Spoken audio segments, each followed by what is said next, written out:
Hi friends, അസ്സാം വലൈക്കും. ഞാച്ചസ് വീലിലേക്ക് എല്ലാവർക്കും സ്വാഗതം. അപ്പോൾ നമുക്ക് നോമ്പ് സമയങ്ങളിൽ വളരെ പെട്ടെന്ന് 2 മിനിറ്റ് കൊണ്ടൊക്കെ തയ്യാറാക്കി എടുക്കാൻ പറ്റിയ ബിസ്ക്കറ്റും പാലും ഒക്കെ ചേർത്തൊരു അടിപൊളി മിൽക്ക് ഷേക്കാണ്. അപ്പോൾ അതെങ്ങനെയാണ് തയ്യാറാക്കണമെന്ന് നോക്കാം. വളരെ സിമ്പിളാണ്. 2 മിനിറ്റ് കൊണ്ട് തന്നെ നല്ല ടേസ്റ്റി റെസിപ്പി നമുക്ക് തയ്യാറാക്കി എടുക്കാം. ആദ്യം തന്നെ ഒരു മിക്സിയുടെ ജാർ എടുക്കുക. അപ്പോൾ നിങ്ങളുടെ കയ്യിലുള്ള ബിസ്ക്കറ്റ് എടുക്കുക. കുറച്ച് ചോക്ലേറ്റ് ഫ്ലേവറൊക്കെ ഉള്ള ബിസ്ക്കറ്റാണെങ്കിൽ കുറച്ചുകൂടി നന്നായിരിക്കും. ഇതേ ഹൈഡ് ആൻഡ് സീക്കിൻ്റെ 5-6 ബിസ്ക്കറ്റ് എടുത്തിട്ടുണ്ട്. ഇത്രയും മതിയാണ്. നമ്മൾ കൂടുതൽ ചേർത്താൽ അത് വേറെ ടേസ്റ്റ് ആയിപ്പോൾ. അപ്പോൾ കുറഞ്ഞ അളവിൽ തന്നെ ചേർക്കുക.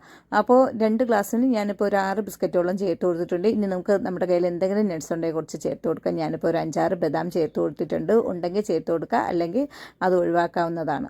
അപ്പോൾ ഇത് രണ്ടും ചേർത്തതിന് ശേഷം ഇനി നമുക്ക് ഇതിനെ ഒന്ന് പൊടിച്ചെടുക്കണം. അപ്പോൾ ഇത് ബിസ്ക്കറ്റ് ഒന്ന് ചെറുതായിട്ടൊന്ന് നല്ലതുപോലെ പൊടിഞ്ഞു വരട്ടെ. അതുപോലെ തന്നെയാണ് നമ്മുടെ ബദാമും ഒന്ന് പൊടിഞ്ഞു വരട്ടെ. അങ്ങനെ ഞാൻ രണ്ടും കൂടി ഇതുപോലെ പൊടിച്ചെടുത്തിട്ടുണ്ട്. ബദാം കുറച്ചൊക്കെ ഇതുപോലെ ചെറിയ ചെറിയ പീസായി കിടപ്പുണ്ട്, അത് സാരമില്ല. അപ്പോൾ ഇതുപോലെ ആക്കിയതിന് ശേഷം ഇനി നമുക്ക് ഇതിലോട്ട് നല്ല തണുത്ത കട്ടി ഉള്ള പാല് നമുക്കിതിലോട്ട് ചേർത്ത് കൊടുക്കാം. 2 ഗ്ലാസ് പാലാണ് ഞാൻ ഒന്ന് കട്ട പിടിപ്പിച്ചെടുത്തത്. അത് ഇതിലോട്ട് ചേർത്ത് കൊടുക്കുക. 2 ഗ്ലാസിൻ്റെ ക്വാണ്ടിറ്റിയാണ് ഞാനിപ്പോൾ കാണിച്ചത്. 2 ഗ്ലാസ്സിന് 6 ബിസ്ക്കറ്റ് ചേർത്ത് കൊടുത്താൽ മതിയാകും. ഇനി നമുക്ക് മധുരത്തിന് കുറച്ച് ഈത്തപ്പഴം കൂടി ചേർത്ത് കൊടുക്കാം. അപ്പോൾ കുരുവൊക്കെ കളഞ്ഞു വെച്ചിരിക്കുന്ന ഈത്തപ്പഴമാണിത്.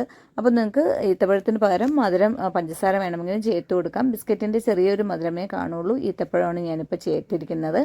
അടുത്തതായി നമുക്ക് ബിസ്ക്കറ്റ് മാത്രം ആകുമ്പോഴത്തേക്ക് അതൊരു ചെറിയൊരു ടേസ്റ്റ് വ്യത്യാസം. അപ്പോൾ ബിസ്ക്കറ്റിൻ്റെ ടേസ്റ്റ് ഒന്നും അറിയാതെ കുറച്ച് ടേസ്റ്റ് വരാൻ വേണ്ടി ഞാൻ കുറച്ച് ബൂസ്റ്റ് ചേർത്ത് കൊടുക്കുന്നുണ്ട്. നിങ്ങളുടെ കയ്യിൽ ഹോർലിക്സ് ഉണ്ടെങ്കിലും ചേർത്ത് കൊടുക്കാവുന്നതാണ്. അപ്പോൾ നട്ട്സ് ഐറ്റംസിൽ എന്തെങ്കിലും ഇല്ല എന്നുണ്ടെങ്കിൽ കുറച്ച് കപ്പലണ്ടി വേണമെങ്കിലും ചേർത്ത് കൊടുക്കാവുന്നതാണ്. അപ്പോൾ എങ്ങനെ വേണമെങ്കിലും നമുക്കിത് തയ്യാറാക്കി എടുക്കാവുന്നതാണ്. നല്ലതുപോലെ അടിച്ചെടുത്തതിന് ശേഷം നമുക്ക് ഗ്ലാസ്സിൽ ഒഴിച്ചെടുക്കാം.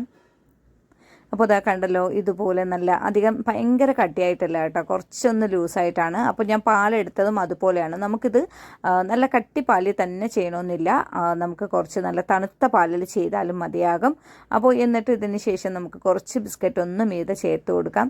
അപ്പോൾ ഇതുപോലത്തെ ബിസ്ക്കറ്റ് ആകുമ്പോൾ കുറച്ചുകൂടി ഒരു ടേസ്റ്റാണ്. അതുകൊണ്ടാണ് ഞാൻ ഇതെടുത്തത്. ഇഷ്ടമുള്ള ബിസ്ക്കറ്റ് എടുത്ത് നിങ്ങൾക്ക് ഇതുപോലെ തയ്യാറാക്കാവുന്നതാണ്. അപ്പോൾ ഇന്നത്തെ ഈ ചെറിയ വീഡിയോ ഇഷ്ടമാവുകയാണെങ്കിൽ ലൈക്ക് ചെയ്യാനും ഷെയർ ചെയ്യാനും കമൻറ്റ് ചെയ്യാനും മറക്കരുത്. സബ്സ്ക്രൈബ് ചെയ്യാതെ കാണുന്നവരാണ് ഒന്ന് സബ്സ്ക്രൈബ് ചെയ്ത് സപ്പോർട്ട് ചെയ്യുക. പുതിയൊരു